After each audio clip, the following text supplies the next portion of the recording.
El silencio en los libros de historia. Cuando uno abre los libros escolares sobre la Segunda Guerra Mundial, lo que encuentra son páginas llenas de nombres de generales, de cifras de bajas, de fechas exactas de batallas que definieron el rumbo del conflicto. Encuentra mapas con flechas rojas y azules que muestran el avance de ejércitos, relatos de heroísmo de divisiones enteras, discursos de presidentes que anunciaban la victoria como si fuera una obra limpia y gloriosa, el llamado al deber bajo promesas vacías. Cuando comenzó la guerra, los carteles de reclutamiento prometían igualdad, honor y ciudadanía plena. Mostraban imágenes de jóvenes marchando bajo la bandera, de sonrisas orgullosas, de una patria que supuestamente abrazaba a todos sus hijos por igual en la hora de la necesidad. Para miles de hombres negros, esa propaganda se convirtió en una promesa a la que aferrarse. Muchos creyeron que servir en el ejército, derramar sudor y sangre en nombre de la libertad, sería la llave que finalmente abriría las puertas de un país que les negaba derechos en su propia tierra. Se alistaron no solo para pelear contra Hitler o Mussolini, sino también con la esperanza de regresar a casa como ciudadanos reconocidos, con la dignidad que tanto les habían robado. Pero esas promesas eran una farsa cuidadosamente diseñada. Incluso antes de partir al frente, ya sentían el peso del racismo en cada paso. Eran segregados en campamentos, asignados a barracas separadas, sometidos a entrenamientos con menos recursos y oficiales que los trataban como inferiores. El uniforme, que debía ser un símbolo de igualdad bajo la misma bandera, se convertía en un recordatorio cruel de la distancia entre la propaganda y la realidad. Mientras en los afiches se hablaba de un solo ejército, en la práctica se levantaban muros invisibles que marcaban la diferencia de piel como una barrera insuperable.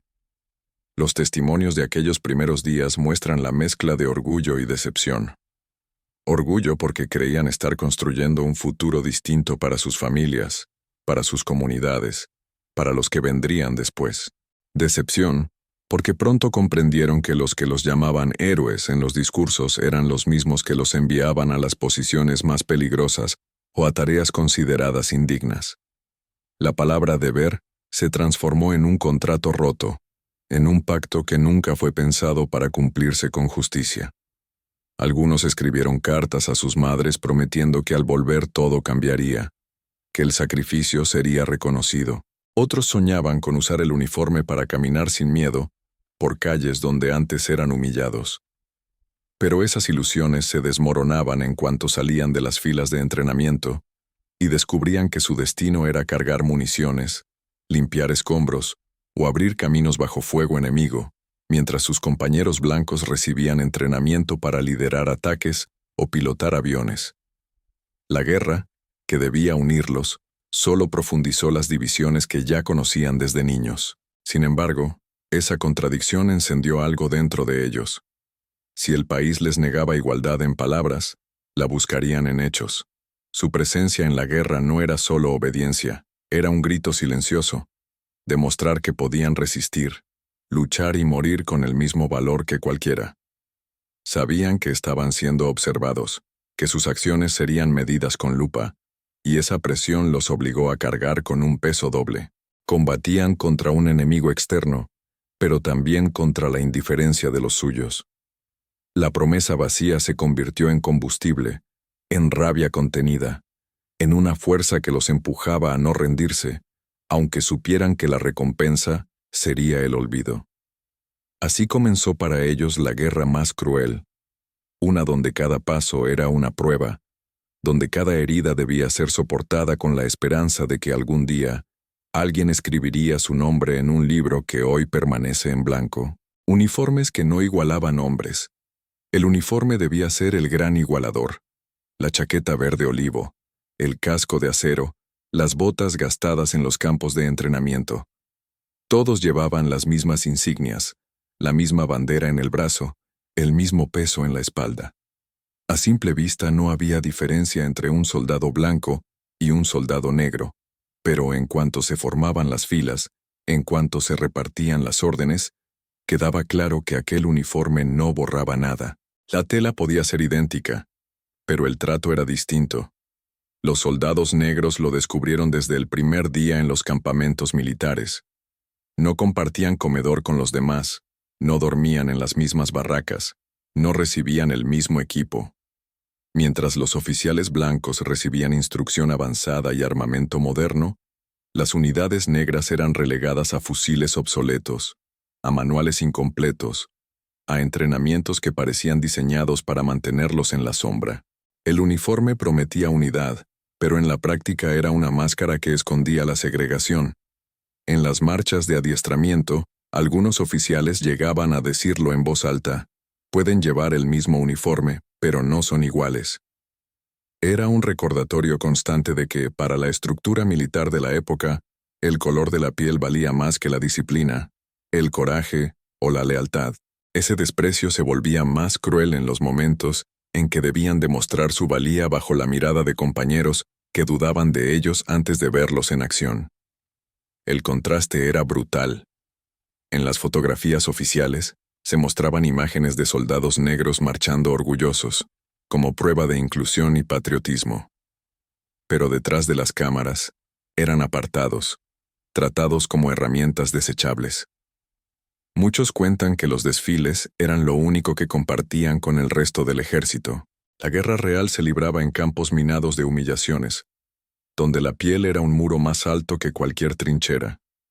Ese uniforme, que en teoría debía darles un lugar en la historia, se convertía en un recordatorio de la traición, porque vestirlo no significaba ser reconocido como igual, sino aceptar un papel asignado, el del soldado invisible, aquel cuya sangre podía derramarse en silencio, aquel cuyo heroísmo podía borrarse con una pluma en un informe. Aún así, lo llevaron con orgullo, no porque el ejército se los reconociera, sino porque sabían que cada gota de sudor invertida en él era una prueba contra las mentiras que los rodeaban. El uniforme no los igualaba, pero ellos decidieron darle otro significado. Para muchos, se volvió un símbolo de resistencia, una declaración silenciosa de que estaban allí, en el campo de batalla, soportando el doble peso de la guerra y del racismo. Lo vestían sabiendo que, al regresar, probablemente serían despojados de su valor. Pero mientras lo llevaban, demostraban que podían enfrentarse a la misma muerte que cualquier otro, incluso cuando el país por el que luchaban les negaba el derecho a vivir con dignidad. Ese contraste entre apariencia y realidad fue una herida abierta que marcó toda su experiencia en la guerra, y fue también la semilla de un mensaje que aún resuena. No hay uniforme que pueda tapar la desigualdad cuando la historia misma se empeña en borrar a quienes la escribieron con su sangre. La guerra en la retaguardia. A muchos de estos soldados nunca se les permitió ver la gloria de las batallas que hoy se narran en los libros de historia. Su guerra no estaba en las primeras líneas ni en las fotos de los periódicos. Su guerra se libraba en la retaguardia, en un terreno invisible pero letal. Allí, bajo fuego constante, eran enviados a realizar las tareas que otros no querían asumir. Cargar municiones hasta que los hombros sangraran, levantar puentes improvisados bajo bombardeos enemigos, abrir caminos a través de campos minados sabiendo que cada paso podía ser el último. Eran los engranajes ocultos de la maquinaria bélica, los que mantenían en pie a los ejércitos que luego se llevarían toda la gloria. El relato oficial apenas menciona estas labores, como si fueran secundarias, pero para quienes las vivieron, no había nada más cercano al infierno. Cuentan que pasaban días enteros trasladando cajas de proyectiles pesadísimos, caminando entre explosiones, sin disparar un solo tiro, pero expuestos a la misma muerte que los soldados de combate. Otros fueron obligados a recoger cuerpos mutilados del campo de batalla, a limpiar la sangre y los restos para dejar paso a la siguiente ofensiva. Sus manos construían trincheras que luego ocuparían los que jamás reconocerían el esfuerzo que había detrás. En muchas ocasiones, los oficiales blancos se referían a ellos como material de trabajo, nunca como soldados. Su función era sostener la guerra desde atrás, sin derecho a decidir, sin oportunidad de ascender, sin voz para protestar. Los testimonios de quienes sobrevivieron describen esa rutina con un dolor silencioso, La sensación de ser tratado como un objeto, de estar condenado a un lugar donde la muerte era igual de probable, pero el reconocimiento inexistente. El trabajo en la retaguardia también era una trampa psicológica. Sabían que eran imprescindibles, que sin ellos los frentes colapsarían, pero al mismo tiempo eran invisibles para la historia. Esa contradicción los consumía. Eran los pilares de una estructura que se sostenía sobre sus espaldas, pero que se negaba a pronunciar sus nombres. Cada puente que levantaban, cada campo despejado de minas, cada convoy abastecido, era una victoria silenciosa, una hazaña que quedaba enterrada bajo toneladas de informes militares que jamás mencionarían quién había hecho el trabajo, y sin embargo, lo soportaron. Soportaron porque creían que cada caja de municiones cargada, cada ruta abierta, cada tarea completada sería una prueba de su lealtad, una llave hacia un reconocimiento que siempre les fue negado. En la retaguardia aprendieron la disciplina más dura: seguir adelante incluso cuando sabían que la recompensa sería el olvido. Su guerra fue una guerra de sombras, donde la lucha no era solo contra el enemigo externo, sino contra la condena de ser invisibles. Esa fue la batalla silenciosa de miles de soldados negros en la Segunda Guerra Mundial. Una batalla librada sin disparos, pero con el mismo valor y el mismo costo de vidas que en cualquier frente. Una batalla que sostuvo al ejército entero, aunque la historia nunca se atrevió a escribirlo. El combate prohibido. Durante gran parte de la guerra, a los soldados negros se les negó el derecho a combatir en las grandes batallas que definirían la historia. No era porque les faltara valor o disciplina, sino porque la segregación los relegaba a un rincón de la maquinaria militar. Se les decía que no eran aptos para liderar ataques, que no tenían la inteligencia suficiente para planear ofensivas, que su lugar estaba en la retaguardia o en labores de apoyo. Esa exclusión era una humillación más profunda que cualquier herida física, porque les arrancaba la posibilidad de demostrar en el campo de batalla lo que sabían que llevaban dentro. Sin embargo, hubo momentos en que la guerra misma se encargó de romper esas barreras. Cuando la necesidad apretó, cuando las bajas fueron tantas que no quedaban suficientes hombres blancos para cubrir las líneas, los altos mandos no tuvieron más opción que enviar a los soldados negros al frente.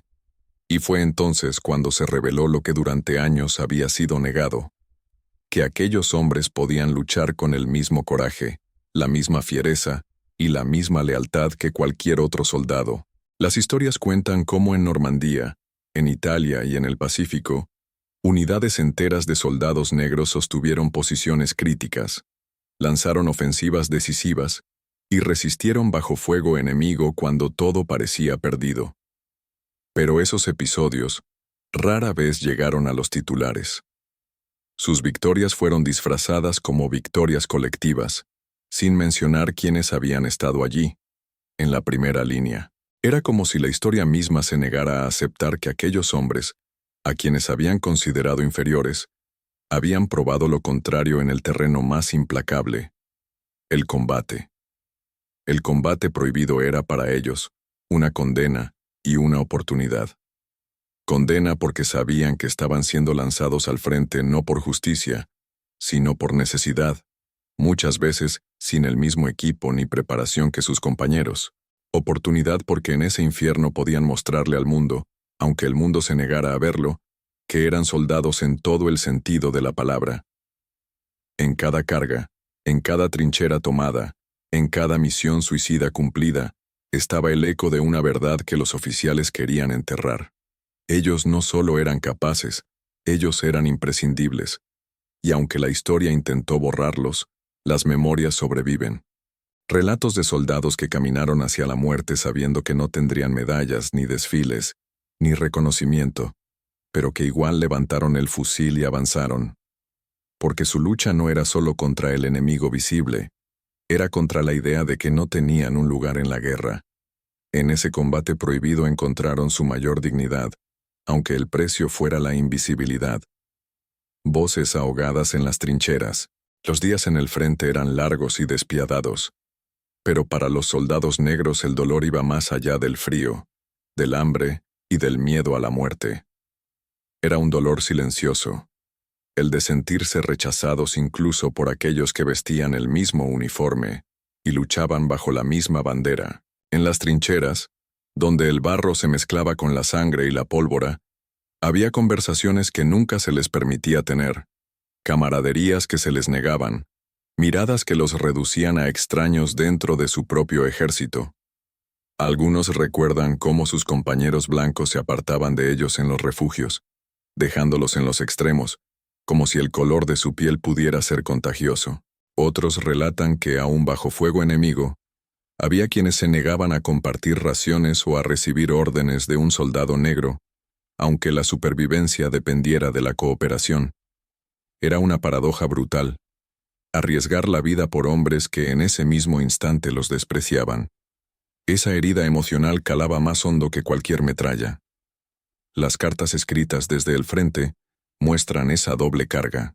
Mientras describían la crudeza de la guerra, muchos soldados confesaban la soledad de sentirse invisibles, la rabia contenida de saber que, aunque pelearan con coraje, sus actos nunca serían reconocidos. En medio del rugido de la artillería, lo que más pesaba era el silencio. Un silencio impuesto que les arrebataba la voz. No podían protestar, no podían levantar la mirada sin riesgo de castigo. No podían exigir respeto porque eran considerados reemplazables. En las trincheras aprendieron a guardar palabras, a tragarse la indignación mientras cargaban municiones, a callar cuando escuchaban comentarios racistas de sus propios oficiales, a fingir que la rabia no existía. Pero dentro, cada uno de esos silencios se transformaba en un grito ahogado que los acompañaría por el resto de sus vidas. Porque no era solo la guerra contra el enemigo lo que marcaba sus días, era la guerra contra la indiferencia de los hombres que tenían al lado. Y sin embargo, en ese silencio también se forjó una resistencia invisible. La certeza de que cada paso dado, cada disparo, cada noche sobrevivida, era una forma de desafiar la mentira que los rodeaba. No necesitaban gritar para demostrar lo que valían. Lo demostraban respirando un día más, luchando un día más, existiendo un día más dentro de un sistema que intentaba borrar su humanidad. Pero esa voz, aunque ahogada en las trincheras, nunca se extinguió. Quedó enterrada en la memoria, esperando el momento en que alguien, al fin, decidiera escucharla. La hermandad en la sombra. En medio de la hostilidad, de la segregación impuesta y del desprecio silencioso, los soldados negros encontraron un refugio entre ellos mismos. Allí, en las noches heladas donde el viento arrastraba el olor a muerte, nacía una hermandad que no necesitaba palabras. No era una fraternidad oficial ni aparecía en los registros militares, pero era real, tan sólida como las trincheras que cavaban juntos. Era la unión de hombres que compartían la misma condena, pelear en una guerra que no los quería reconocer. Esa hermandad se forjaba en los pequeños gestos. Compartir la última ración de pan cuando sabían que la siguiente nunca llegaría completa. Pasar un cigarro encendido de mano en mano para engañar el hambre. Cubrir al compañero que caía agotado, porque sabían que nadie más lo haría. En esa solidaridad silenciosa se construía una fuerza que el ejército no había previsto. Lo que el sistema intentaba dividir, ellos lo unían a través de la lealtad. Muchos recuerdan que en esos momentos, el color de la piel dejaba de ser un símbolo de vergüenza para convertirse en una marca de resistencia. Saber que todos enfrentaban el mismo desprecio les daba un sentido de identidad compartida. Era una hermandad que nacía del dolor, pero también de la dignidad. Porque aunque el uniforme los traicionara y los oficiales los ignoraran, entre ellos se reconocían como iguales, como hermanos en una guerra doble que ninguno había elegido. Esa unión fue vital en los momentos más oscuros. Cuando los bombardeos sacudían la tierra y parecía que el mundo se desmoronaba, no confiaban en las órdenes de quienes los despreciaban, sino en la mirada firme del compañero que sabían que nunca los abandonaría. Esa confianza era la diferencia entre rendirse o resistir. Era la certeza de que, aunque el mundo los hubiera condenado al silencio, Ellos tenían una voz colectiva que latía en cada corazón que se negaba a rendirse. La hermandad en la sombra fue su refugio y su fuerza. Nunca apareció en los informes militares, nunca fue celebrada en discursos oficiales, pero fue lo que les permitió seguir avanzando cuando todo estaba perdido. En una guerra que los invisibilizó, ellos mismos construyeron su visibilidad en la mirada de quienes compartían la misma herida. Esa hermandad no terminó con la guerra, porque siguió viva en las memorias de quienes sobrevivieron, como la única victoria que nadie pudo arrebatarles. El rostro del enemigo, el mismo desprecio. Para un soldado negro, ser capturado por el enemigo era un riesgo doble. No solo enfrentaban la brutalidad de la guerra, sino la incertidumbre de cómo serían tratados al caer prisioneros. Algunos descubrían con sorpresa que, en ciertos campos de prisioneros alemanes, recibían un trato apenas menos hostil que el que habían soportado en sus propios campamentos aliados. No porque fueran respetados como iguales, sino porque eran vistos como piezas exóticas, curiosidades humanas dentro de un conflicto dominado por razas y jerarquías. Sin embargo, ese trato nunca significaba dignidad real. Eran objetos de burla, observados con la misma mezcla de desprecio y morbo con la que se mira lo desconocido. En algunos casos, eran utilizados como propaganda, pruebas de que los ejércitos aliados se contradecían a sí mismos al proclamar la libertad, mientras enviaban a hombres de piel negra a luchar por una democracia que ni siquiera practicaban en casa.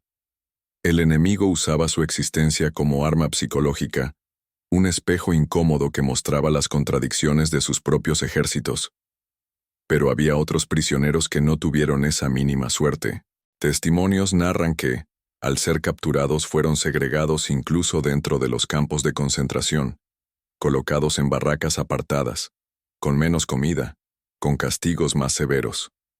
Su piel era una sentencia dentro de una condena que ya era insoportable. Para ellos, no había camaradería de prisioneros, no había solidaridad entre cautivos. Eran apartados como si incluso en el sufrimiento compartido existiera jerarquía. Lo más devastador era comprender que el desprecio tenía el mismo rostro a ambos lados de la guerra.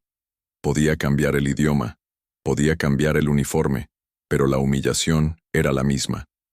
Habían partido convencidos de luchar contra un enemigo que encarnaba la opresión y el odio racial.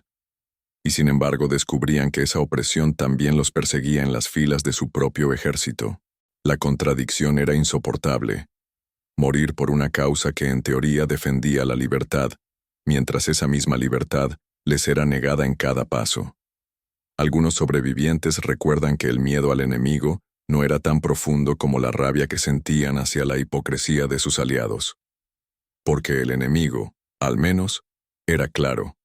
Estaba del otro lado del campo, vestido con un uniforme distinto. El verdadero dolor estaba en descubrir que la traición venía de aquellos que se suponía que debían tratarlos como hermanos de armas.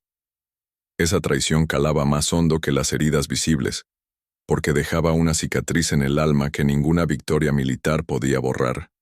El rostro del enemigo era múltiple, y lo más cruel era darse cuenta de que uno de esos rostros lo encontraban dentro de las mismas filas por las que arriesgaban la vida. Ese fue el verdadero campo minado en el que caminaron los soldados negros. Uno donde el odio no venía solo desde afuera, sino desde adentro, como un enemigo silencioso que nunca dejó de perseguirlos. La batalla que cambió todo y nadie recordó. Hubo momentos en los que la historia estuvo a punto de reconocerlos, instantes en los que su valor brilló tanto que ni el racismo pudo ocultarlo por completo. Uno de esos episodios ocurrió cuando unidades de soldados negros fueron enviadas a sostener líneas que parecían perdidas, posiciones que los mandos consideraban imposibles de mantener. Allí, en medio del fuego cruzado, mostraron una resistencia que alteró el curso de la batalla.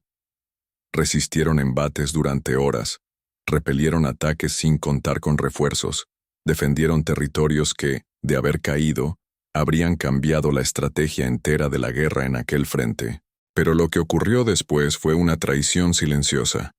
Los partes de guerra oficiales celebraron la victoria sin mencionar quiénes la habían hecho posible. Se habló de la fuerza del ejército aliado, de la disciplina de las tropas, de la brillante planificación de los oficiales blancos. Los nombres de aquellos hombres fueron borrados antes de llegar al papel. Su sangre se mezcló con la tierra. Su coraje sostuvo la línea, pero en los despachos militares se decidió que su papel no merecía ser contado. Los testimonios rescatados décadas más tarde hablan de soldados exhaustos que seguían disparando, aunque las manos temblaban por el cansancio. De compañeros que se turnaban para cubrir la posición aun cuando las municiones se agotaban, de cuerpos caídos sobre la trinchera que sirvieron como muro improvisado para los que seguían luchando. Era un sacrificio que debería haber sido recordado como un símbolo de valentía, pero en cambio, se convirtió en un capítulo enterrado bajo capas de silencio. Para los que sobrevivieron, esa batalla se transformó en un peso insoportable.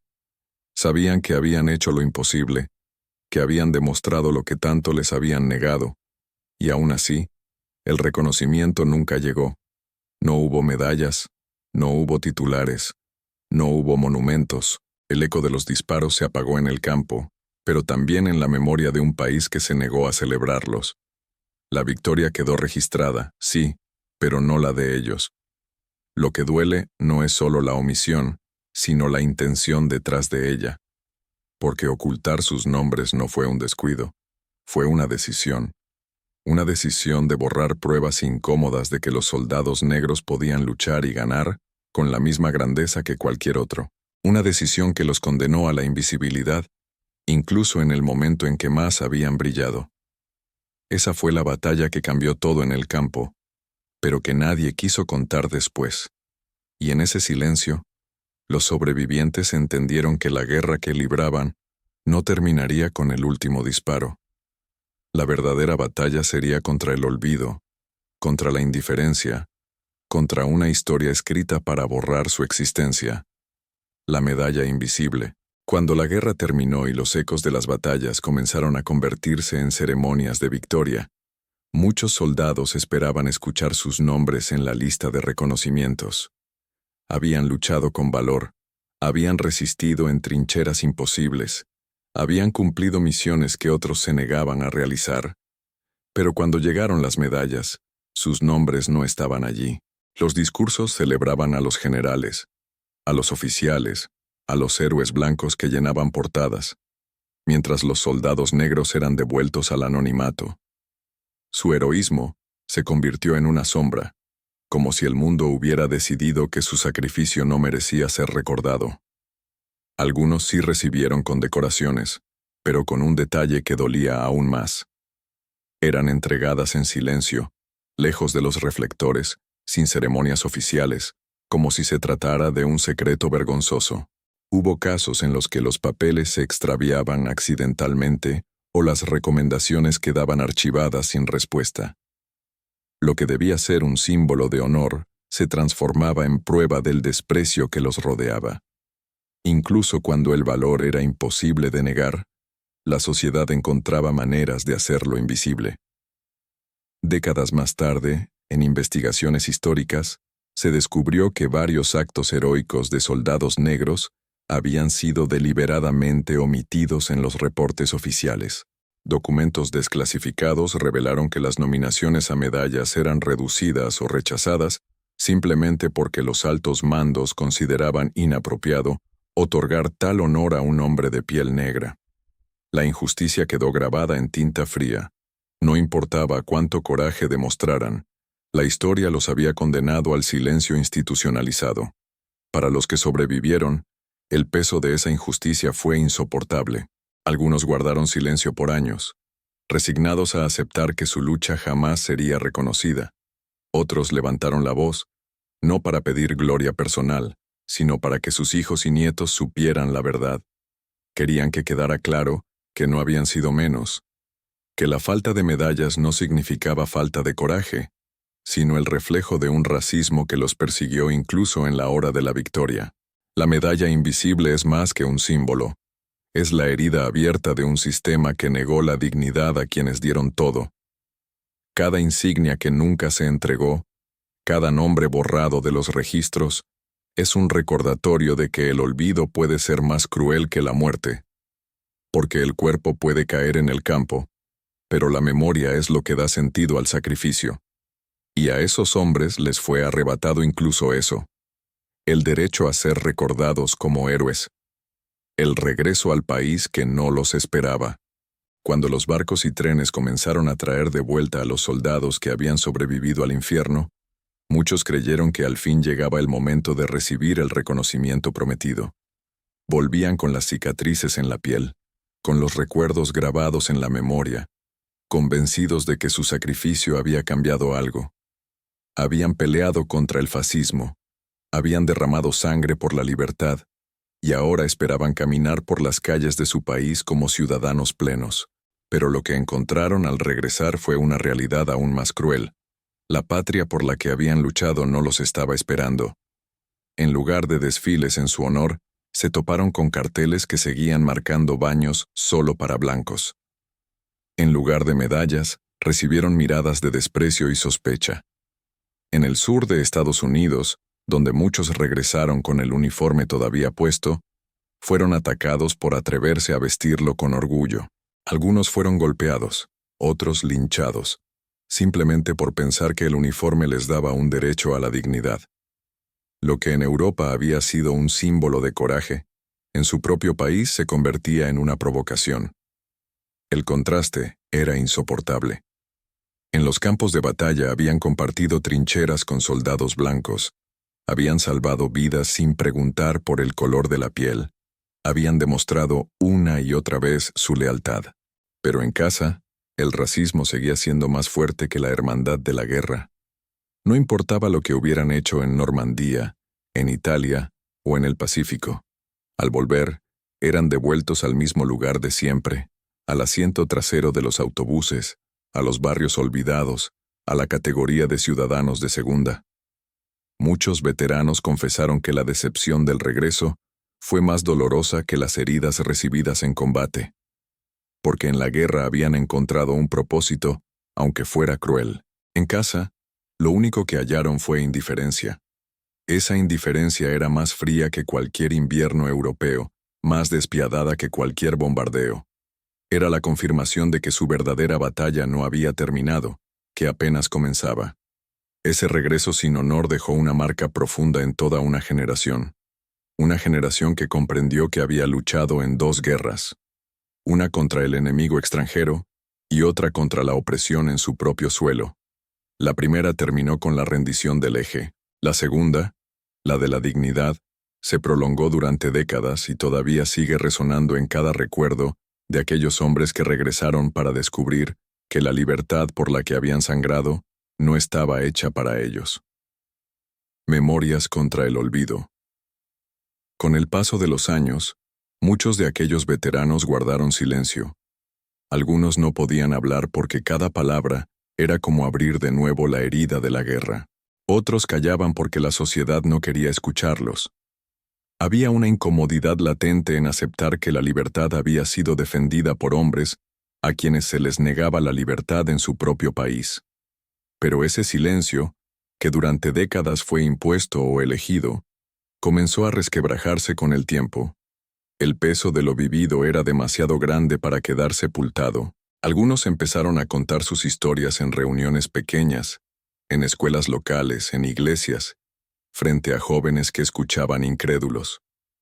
Lo que no había tenido espacio en los libros de historia, empezó a transmitirse de boca en boca, en relatos que viajaban como fuego por la memoria colectiva. Había rabia en esas palabras, pero también dignidad. Porque narrar no era solo recordar, era resistir contra un sistema que había querido condenarlos al olvido. Con los años, investigadores y escritores comenzaron a rescatar documentos, cartas y diarios que confirmaban lo que los veteranos habían dicho en voz baja durante tanto tiempo.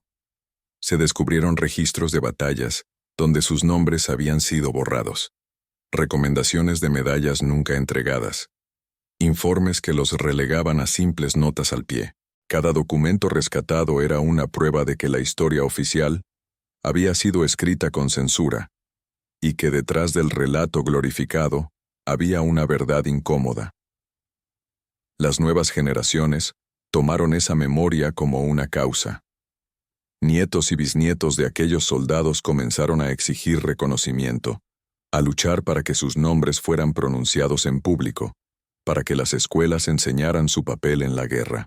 Museos empezaron a abrir secciones dedicadas a ellos, y algunos gobiernos, décadas más tarde, concedieron medallas póstumas que llegaban demasiado tarde, pero que al menos iluminaban una injusticia histórica. Lo más poderoso de esa memoria fue descubrir que nunca estuvo del todo muerta. Sobrevivió en las cicatrices, en las cartas guardadas en cajones, en las fotografías olvidadas, en las miradas de los que nunca dejaron de recordar.